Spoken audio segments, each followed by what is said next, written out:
Hello friends, I hope आप सब ठीक होंगे। तो आज हम ईवीएस सीरीज का पार्ट 9 करने वाले हैं। इससे पहले जो पार्ट हम कर चुके हैं उनका लिंक डिस्क्रिप्शन बॉक्स में दिया गया है। इस पार्ट में आज हम जंगल के बारे में जितनी भी बातें एनसीईआरटी की बुक में दी गई है उन सभी को करेंगे, और उससे जितने भी क्वेश्चन सीटेट जनवरी 2022 के ऑनलाइन एग्ज़ाम में बने थे साथ में उन्हें भी करेंगे। तो ये क्वेश्चन आपके लिए बहुत ज़रूरी होते हैं करने, इसलिए वीडियो को पूरा देखें। तो मैंने सीटेट पास किया है और यूपी टेट के पेपर फर्स्ट और सेकंड क्वालिफाई किए हैं फर्स्ट अटैम्प्ट में, बिना किसी कोचिंग के, ओनली सेल्फ स्टडी। तो स्टार्ट करने से पहले कुछ कमेंट है उनका रिप्लाई दे देते हैं। तो सबसे पहली कमेंट है छोटी दुबे की। ये कह रही है, sir please CTET all subject का वीडियो बनाइए। तो मैं आपको बता दूं, ऑल सब्जेक्ट की वीडियो ही बनाई जाएंगी पर सीक्वेंस वाइज। सबसे पहले हम ईवीएस पढ़ रहे हैं, तो ईवीएस को कंप्लीट करने के बाद दूसरा सब्जेक्ट आपका स्टार्ट किया जाएगा, ठीक है। तो दूसरी कमेंट है एमडी आज़ाद आलम की, सर डेली वीडियो बनाइए प्लीज़। तो वीडियो जो है आपकी डेली अपलोड मैं करने की कोशिश करूँगा, बट जो आपका कंटेंट है उसे बनाने में समय लगता है। सबसे पहले जो ईवीएस की क्लास थर्ड और फिफ्थ की जो बुक है उन्हें पढ़ना पड़ता है, और उससे जो एक थीम के टॉपिक है उनकी अलग पीडीएफ बनानी पड़ती है, और उससे जितने क्वेश्चन सीटेट के 2022 में पूछे गए थे उनमें से क्वेश्चन छाट कर जब एक पीडीएफ आपके जो कंटेंट है तैयार किया जाता है, ठीक है। बट मैं कोशिश करूँगा कि डेली वीडियो बनाई जाए, ठीक है। तो नेक्स्ट कमेंट है इसरत खान की। ये कहती है, सर प्लीज़ आप पीडीएफ भी सेंड कर दो या कोई व्हाट्सएप ग्रुप बना लो। तो जो आपकी पीडीएफ है वो आपको जब प्रोवाइड की जाएगी जब आपका एग्ज़ाम आपके नियर होगा, क्योंकि उस टाइम आपका पूरा सिलेबस कंप्लीट हो जाएगा, तो आपको पूरे सिलेबस की एक साथ पीडीएफ प्रोवाइड कर दी जाएगी। तो अब आप क्या करें, जो आपको पढ़ाया जा रहा है उसके अपने हैंड रिटन नोट बनाएं और उनको बार बार रिवाइज करें, ठीक है। तो अब वीडियो को करते हैं स्टार्ट। तो सबसे पहले पढ़ते हैं जंगल अधिकार कानून 2007। तो आपको याद रखना है 2007 में ये कानून पारित हुआ था। इस कानून के अनुसार जो भी लोग 25 साल से जंगलों में एक ही जगह पर रह रहे हैं वह इस जगह पर जो चाहे कर सकते हैं, उन्हें हटाया नहीं जाएगा, ठीक है। तो जो जंगल है जो यहाँ पर 25 साल से एक जगह पर रहते हैं तो उस ज़मीन पे वे जो चाहे कर सकते हैं, पशुपालन, कृषि, ठीक है, उन्हें हटाया वहाँ से नहीं जाएगा। वहाँ की ग्राम सभा जंगल का संरक्षण करती है। तो जैसे गांव में एक ग्राम सभा होती है, यहाँ भी एक ग्राम सभा होती है, और वही जंगल का संरक्षण मतलब देखभाल करती है, ठीक है। अब चलते हैं आगे, अब पढ़ते हैं परिवार के बारे में। तो दो प्रकार के परिवार होते हैं, एक होता है एकल परिवार, एक होता है संयुक्त परिवार। एकल परिवार में क्या होता है कि माँ बाप और उनके सिर्फ उनके बच्चे ही होते हैं, जैसे आप इस फोटो में देख सकते हैं। और संयुक्त परिवार में माँ बाप, दादा दादी, चाचा चाची, नानी, मामा मामी, ये सब होते हैं, मतलब बड़ा परिवार संयुक्त परिवार, ठीक है। ये आपका एकल परिवार और ये आपका संयुक्त परिवार। यहाँ से भी क्वेश्चन बने हैं। अब चलते हैं आगे। तो झूम खेती आपके लिए मोस्ट इम्पोर्टेंट है, क्योंकि ऐसा कोई पेपर नहीं बना जिसमें इससे क्वेश्चन ना पूछा गया हो। तो इसकी जो बातें दी गई है एनसीईआरटी की बुक में आपको बड़े ही ध्यान से पढ़नी है। तो झूम खेती को स्थानांतरित भी खेती कहते हैं, और जनजातीय कृषि और उत्तर पूर्वी पर्वतीय कृषि, क्योंकि जो भारत के उत्तर पूर्वी स्थान है जैसे मिजोरम, मेघालय, जो इधर है अरुणाचल प्रदेश, मिजोरम, नागालैंड, वहाँ पर ये कृषि होती है, ठीक है। तो झूम खेती में एक फसल कटने के बाद ज़मीन को कुछ सालों के लिए ऐसे ही खाली छोड़ दिया जाता है। जब उस ज़मीन में बांस या जंगल उग जाता है तो उसे उखाड़ते नहीं हैं बल्कि गिराकर जला देते हैं, जैसे आप इसमें फ़ोटो में देख सकते हैं। तो इसमें क्या होता है कि जो नॉर्मली खेती होती है उसमें क्या होता है, जैसे एक फसल कटती है उसके बाद खेतों की जुताई होती है, फिर दूसरी फसल बोते हैं, बट यहाँ ऐसा नहीं होता। यहाँ जो ज़मीन होती है उसे खाली छोड़ देते हैं। और ये भी याद रखना है कि उसको उखाड़ते नहीं, जो वहाँ पर घास होता है उसे गिरा कर जला देते हैं। उसकी राख ज़मीन में खाद का काम करती है, इससे ज़मीन उपजाऊ बनती है, ठीक है। जब इस ज़मीन में खेती करने की बारी आती है तो ज़मीन को जोता नहीं जाता, मिट्टी को हल्के से हिलाकर बीज छिड़क दिए जाते हैं। तो जैसे आप इस फोटो में देख सकते हैं, ठीक है। जब वो जो राख होती है उसमें जैसे ट्रैक्टर से जुताई नहीं होती, वे हाथों से ही उसे हिलाकर बीज को छिड़क देते हैं, ठीक है। तो ये आपको याद रखना है, उसे जोता नहीं जाता। आगे चलते हैं। एक ही खेत में अलग अलग तरह के बीज जैसे मिर्च, चावल, सब्जी, बाजरा, मक्का आदि बोए जाते हैं, ठीक है। और चावल जो है प्रमुख फसल है। अगर मिजोरम की बात करें तो यहाँ भी चावल प्रमुख फसल है, आपको ये भी याद रखना है। तो जैसे आप इस फोटो में देख सकते हैं, एक ही ज़मीन पर बहुत सारे जो है आप देख रहे होंगे, इसमें अलग अलग प्रकार के फसल बोई गई है। अब चलते हैं मिजोरम की बात। झूम खेती मिजोरम में होती है, तो ये आपको याद रखना है, झूम खेती है वो मिजोरम में होती है। ये क्वेश्चन बहुत ज़्यादा बना है कि झूम खेती किस राज्य में होती है, मिजोरम में। मिजोरम में 3/4 लोग जंगल में रहते हैं। यहाँ खेती की लॉटरी निकाली जाती है। ये भी आपके लिए बहुत ज़रूरी है कि लॉटरी कहाँ निकलती है, आपकी मिजोरम में। तो ये खेती आप देख सकते हैं, ऐसे बहुत सालों के लिए खाली छोड़ दिए जाते हैं। ठीक है, अब चलते हैं आगे। मिजोरम में फसल पकने पर गांव में सबसे बड़ा त्योहार बनाते हैं और चेराव नाच करते हैं। तो ये आपके लिए बहुत ज़रूरी है, चेराव नाच की। इसकी जो विशेषता है आपको ये देखनी है। इसमें क्या होता है, जो जो डंडे होते हैं इनमें लड़कियां जो होती है डांस करती है, और ये जो नीचे बैठे हैं ढोल की ताल पर इनको आगे पीछे करते हैं। ये आपको विशेषता इसकी याद रखनी है, ठीक, क्योंकि ये विशेषता देकर आपसे पूछ सकता है कौन सा नाच है, चोराव नाच। मिजोरम में मिजो भाषा बोली जाती है, ये आपको याद रखना, मिजो भाषा बोली जाती है। यहाँ कांच के बर्तन बनाए जाते हैं, ये आपको याद रखना है। तो मिजो तो आपको याद हो ही जाएगी, रम हट रहा है, ठीक है। और आप ऐसे भी चीज़ों को याद कर सकते हैं, रम जो होती है वो कांच की बनती है, और ये जो कांच है आपका मिजोरम में। तो ये आपको ऐसी चीज़ों को रिलेट करेंगे कि कभी नहीं भूलेंगे। जिस मैदान में एक टीन बीज बोए जाते हैं उसे एक टीन जमीन कहा जाता है। ये भी आपको याद रखना है, यहाँ से भी क्वेश्चन बने हैं, ठीक है। अब चलते हैं आगे। अब बात करते हैं झारखंड की।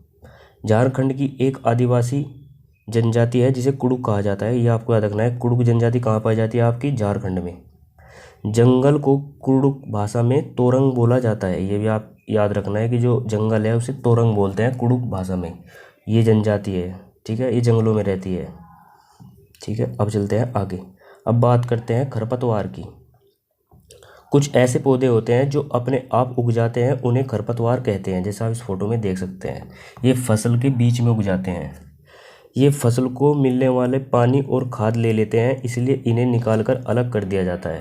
क्योंकि जो फसल होती है उसको मिलने वाला पानी और खाद ये ही खाए जाते हैं और फसल को कुछ नहीं मिलता, इसलिए इन्हें अलग करते हैं। अब बात करते हैं कर्नाटक की।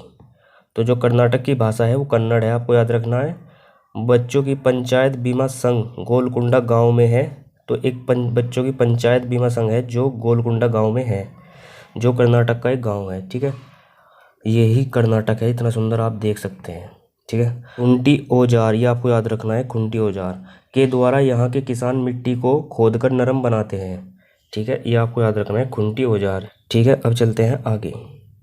अब बात करते हैं उर्दियों की। ये एक प्रकार की सब्जी है, ठीक है। सर्दियों में खेत में ही ताज़ी सब्जियों को मसाले के साथ एक मटके में भर दिया जाता है और उसकी सील बंद कर देते हैं, ठीक है। और उस मटके को उल्टा रखकर सब्जी पकाई जाती है, ये आपको याद रखना है। गुजराती में इसका मतलब उल्टा होता है, क्योंकि इसको उल्टा करके पकाया जाता है और गुजराती में इसे उल्टा कहते हैं। उर्दियों के साथ बाजरे की रोटी और मक्खन दही भी लेते हैं, ठीक है, ये आपको याद रखना है। अब चलते हैं आगे। अब बात करते हैं महात्मा गांधी की। महात्मा गांधी जी ने 1930 में अंग्रेज के द्वारा भारत के लोगों को नमक बनाने पर पाबंदी लगाने पर दांडी यात्रा शुरू की थी। तो आपको इसका ये सन याद रखना है, 1930, ठीक है। इन्होंने अहमदाबाद से दांडी के समुद्र तट तक यात्रा की और नमक कानून तोड़ा। ये भी आपको याद रखना है, अहमदाबाद से दांडी तक इन्होंने यात्रा की थी। अब चलते हैं आगे। अब बात करते हैं गुजरात की।